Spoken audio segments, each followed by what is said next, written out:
হাসান জাহাঙ্গীরের সাথে আমি যখন এশিয়ান টিভিতে হোস্টিং করতাম তখন ওনার সাথে আমার পরিচয় হয়েছিল। উনি আমাকে কয়েকবার নকও দিয়েছিলেন। হচ্ছে মৌসুমী আপুর মতো এত বড় একটা স্টারের সাথে যদি এটা হয়ে থাকে তাহলে নতুন যারা আসছে তাদের সাথে কি কি হতে পারে। হ্যাঁ, মৌসুমী আপু তো অনেক বড় স্টার, বাট এই যে এই মেয়েটা জেবা জান্নাত, আপনি যার কথা বললেন, একদম নতুন আসছে এখন, and she is just rising. Thank god আমি অ্যাক্টিং করি না, আমি নাটক করি না, সো আমি এইগুলাতে পড়িনি। একবার আমাকে নক দিয়েছিলেন। এখানে আমি অনেক বড় বাচ্চা বেঁচেছি, বিকজ হাসান জাহাঙ্গীরের সাথে আমি যখন এশিয়ান টিভিতে হোস্টিং করতাম তখন ওনার সাথে আমার পরিচয় হয়েছিল। উনি আমাকে কয়েকবার নকও দিয়েছিলেন।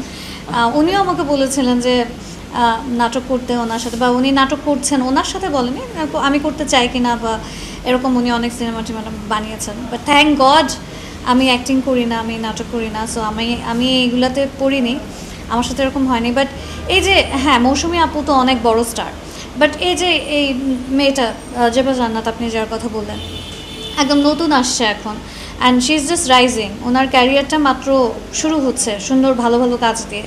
তার ক্যারিয়ারে যদি এরকম বড় একটা ব্যাঘাত ঘটে যায়, ইট ইজ ডেফিনেটলি, মানে এটা খুবই স্যাড একটা ব্যাপার, আর এটা খুবই আনফেয়ার তার সাথে। বিকজ যে পোস্টারটা আমি দেখছি এটা অনেক পুরানো, মানে দশ বছর না, আরও 30 বছর আগের কোনো একটা পিকচার।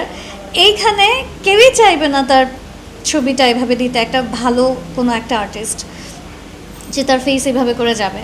তো এটা তার ক্যারিয়ারে অনেক বড় একটা ক্ষতি আমার মনে হয়, ক্যারিয়ার জন্য অনেক বড় ক্ষতি হচ্ছে। অনেক আগে বেসিক্যালি উনি যখন এশিয়ান টিভিতে ছিলেন, আমি গিয়েছিলাম ওখানে, তখন ওনার সাথে আমার যখন কথা হয়েছিল তখন উনি বলেছিলেন যে উনি নির্মাতা, অ্যাডস করেন, নাটক করেন, তো আমি করতে ইন্টারেস্টেড কিনা। একবার আমাকে নক দিয়েছিলেন। তো আমি তো অ্যাক্টিং করি না, তো ওই জায়গা থেকে আমি বেঁচে গিয়েছি যে আমি নাটকও করি না, সিনেমাও করি না, অ্যান্ড আমার এগুলো ফেসও করতে হয় না। সো ইয়াস, সো এটা অনেক বড় একটা প্রতারণা।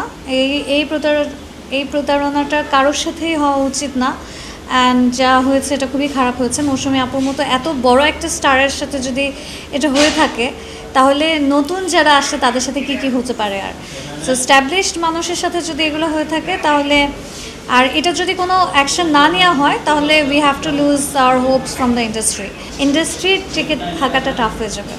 আচ্ছা, আমি জাস্ট বলবো যে সবাইকে আর একটু কেয়ারফুল থাকা উচিত, যদিও এটা আসলে কারো দোষ দেওয়া যাবে না, বিকজ এটা আসলে যে হতে পারে এটা তো কেউই জানতো না। কারণ মৌসুমী আপু এত সিনিয়র একজন আর্টিস্ট, উনিও যদি এটা না জেনে তার সাথে এটা হয়ে থাকে তাহলে আমি কাকে আর কেয়ারফুল হতে বলবো। তারপরেও এখন যেহেতু আমরা দেখছি যে কি অবস্থা হচ্ছে, আই থিঙ্ক একটু কন্ট্রাক্ট সাইনিং, পেপার সাইনিংয়ের মাধ্যমে সব কিছু করে রাখলে পরে ভালো। অ্যান্ড সবচাইতে বড় ব্যাপার হলো সেগুলোতেও লাভ নাই। আই থিঙ্ক একটা কঠোর সিস্টেমে আসা উচিত, একটা ভালো, মানে আমাদের ফিল্ম ইন্ডাস্ট্রিতে যারা আছেন, যে অর্গানাইজেশনটা আছেন, তাদের তরফ থেকে একটা অ্যাকশন নেওয়া উচিত এটার এগেনস্টে।